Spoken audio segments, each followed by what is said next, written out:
State sponsored কালকে যে ঘটনা ঘটেছে এবং মমতা বন্দ্যোপাধ্যায় শুধু তো তৃণমূল কংগ্রেসের দলনেত্রী নন, তিনি 3বার রাজ্যের মুখ্যমন্ত্রী হয়েছেন, 7বার এমপি হয়েছেন, দীর্ঘদিন ধরে রাজনীতি করছেন এবং আগেও দুবার রেল মিনিস্টার, একবার স্পোর্টস মিনিস্টার, একবার কোল মিনিস্টার, 4বার মন্ত্রিত্ব চালিয়েছেন।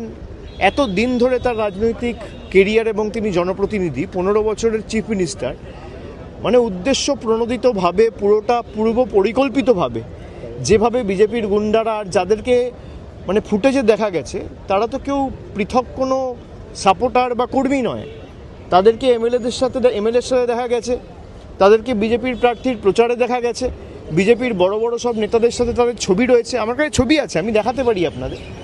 পুরোটাই স্টেট স্পন্সার্ড। এরা চায় না বিরোধী রাজনৈতিক দল থাকুক, বিরোধী রাজনৈতিক দলের নেতারা বেঁচে থাকুক, প্রাণে মারতে চায়।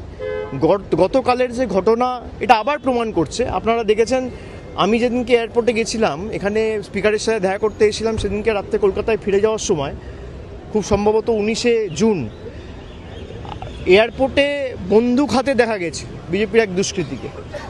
এখনও পুলিশ তাকে অ্যারেস্ট করেনি। তার সাথে শুভেন্দু অধিকারীর ছবি রয়েছে, যিনি বর্তমানে এখন বাংলার মুখ্যমন্ত্রী।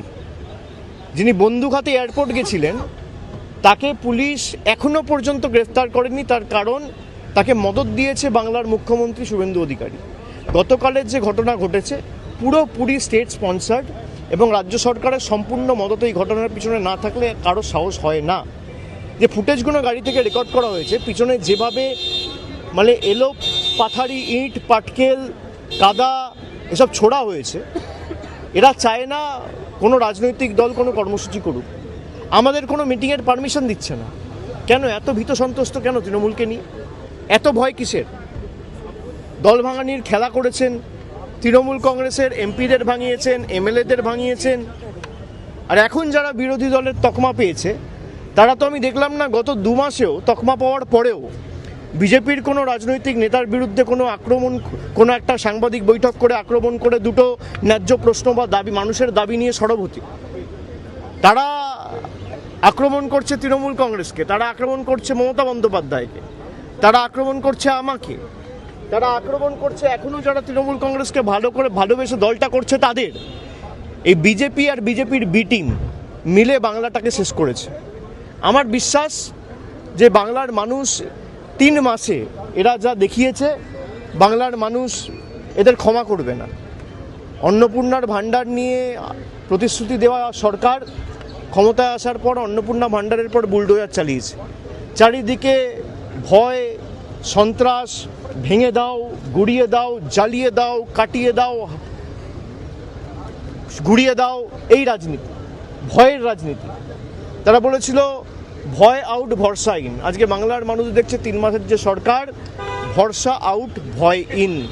মানুষকে দেওয়া যত প্রতিশ্রুতি সব বন্ধ, সব একটাও পূরণ করেনি। কোনো প্রতিশ্রুতি এখনো পর্যন্ত পূরণ হয়নি। বলেছিল যুবশক্তি টাকা দেবো 1500 টাকা করে, 3000 টাকা করে, দিতে পারেননি। আমাদের সরকার দিয়েছিল বলার সঙ্গে সঙ্গে 1 মাসের মধ্যে। গত 5 বছরে আপনি একটা মহিলা দেখাতে পারবেন না বাংলায় যে বলতে পারবে যে লক্ষ্মীর ভাণ্ডারের যোগ্য প্রাপক হয়ে তিনি টাকা পাননি। আজকে প্রায় 3 মাসের মধ্যে 1 কোটি মহিলাকে অন্নপূর্ণা ভাণ্ডারের লিস্ট থেকে বাদ দিয়ে দেওয়া হয়েছে। এই সরকার দিল্লির তল্পিবাহক হিসেবে কাজ করছে, জমিদারদের অঙ্গুলি হেলনে চলছে। এবং কালকের যে ঘটনা, আমি এটা অত্যন্ত স্পষ্টভাবে বলতে চাই, শুধু রাজ্যের মুখ্যমন্ত্রী শুভেন্দু অধিকারীকে দোষ দিলে হবে না। এর পিছনে প্রত্যক্ষভাবে মদত দিল্লির নেতাদের রয়েছে।